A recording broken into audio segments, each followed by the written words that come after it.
The origin of gladiatorial combat might go back to the 3rd century BC, with blood rites staged at the funerals of wealthy nobles. When distinguished aristocrats died, their families would hold graveside bouts between enslaved people or condemned prisoners, as a kind of macabre eulogy for the virtues the person had demonstrated in life. Let's hope those fighters didn't have their own slaves to fight on their funerals. Would be a very busy day for the undertaker. These funeral rituals increased in scope during the reign of Julius Caesar, who staged bouts between hundreds of gladiators in honor of his deceased father and daughter. The games became hugely popular, to a point where people probably didn't really give a shit anymore whose funeral it was. They just wanted to enjoy some good old carnage, go home and eat grapes on a stone bench. With the gladiatorial games already being widely present in Roman culture, the decision was made to build a giant amphitheatre in the centre of Rome. It was named the Flavian Amphitheatre, better known as the Colosseum. During the many centuries of gladiatorial games, many people came, fought, and died in the Roman Colosseum. Because of the immense popularity of the Colosseum and the games, it was clear to many gladiators of their imminent fate. Many of the fighters knew days before if they were fighting a regular gladiator or a wild animal.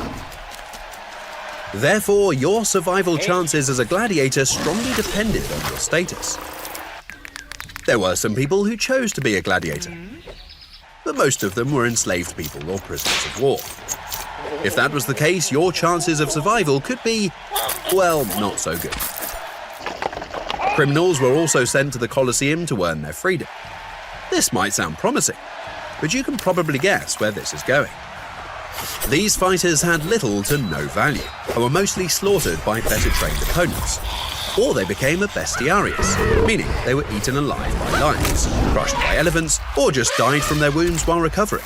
Rough day at the office. As mentioned before, most gladiators were slaves, prisoners of war, or criminals. Despite having to endure the dangers of daily gladiatorial fighting, these gladiators were trained in special fighting schools. There were people involved who invested in time, money, and resources to get these fighters to become highly skilled in fighting, but also in survival. If these fighters would last as short as the average Qatar construction worker, that would be too much of an expense for most investors. It would be too costly to just throw a bunch of these expensive gladiators in front of a group of hungry lions. Sorry, Mr. Criminal, looks like your number is up now. Most of the games consisted of two gladiators fighting each other. The audience would decide in the end if both gladiators fought bravely. If so, most of the times the defeated gladiator would receive mercy and live to fight another day. If the emperor or audience was displeased, they would give the victorious gladiator a sign to basically finish the poor chap. On special events, large group battles were staged to give the audience a proper show. Wild animals were mixed in to spice things up a bit more, while criminals and thugs were torn to pieces. More skilled fighters with long-distance weapons could easily pick off a few lions. Sometimes the animals were set to fight each other. On one occasion, an elephant was fighting an enraged rhinoceros where the elephant poked the eye out of its adversary. Not your casual family circus act you would bring your kids to. Damnatio and Bestias was a game where two guys stood on a seesaw with their arms tied to their waist. Wild animals would be set loose into the arena. The audience could then place bets on who would be eaten alive first. Obviously, the winner of the game didn't enjoy his victory for long because of the unfortunate way a seesaw works. Women were also sent in the arena to fight. They fought mostly other women, and on a few occasions, they battled a group of dwarves armed with meat cleavers. There was no point on that day wearing a lot of upper body armor, I guess. The battles involving women as gladiators ended when Emperor Septimius Severus banned their participation. A shame there were no women's rights back then to keep them in the game. During the reign of Emperor Titus, the Colosseum was flooded with more than 1 million gallons of water. This created a water mass of 5 feet deep, enough to stage large-scale naval reenactments which were called naumatia. Multiple boats were floated around, attacking each other by boarding the vessels, slaughtering and drowning their foes, until only one faction was left standing, or floating. These battles were one of the largest events the Colosseum organized. However, the flooding and draining of the arena took too much time and resources. Subsequently, the underground drainages were replaced with animal cages to facilitate more animal fights. After many years of gladiatorial games, it was not uncommon for emperors to participate in the games themselves. During the reign of Marcus Aurelius Commodus, it was the emperor himself who entered the arena to fight along his gladiator colleagues. This sounds like a brave thing to do, until you consider he mostly fought physically disabled people, or people who were instructed to give their lives. His sadistic creativity led to multiple battles orchestrated in a way that they resembled something more of an execution than an actual fair fight. I guess the emperor didn't really get the notion that beating up physically disabled people publicly is not going to make you look very cool.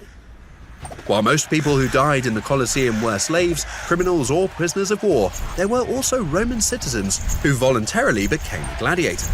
In Roman culture, a successful gladiator was treated like a superstar. Their successes were quickly picked up by the crowd, and this could boost the social rank of the gladiator to new heights, equaling that of many Roman nobles.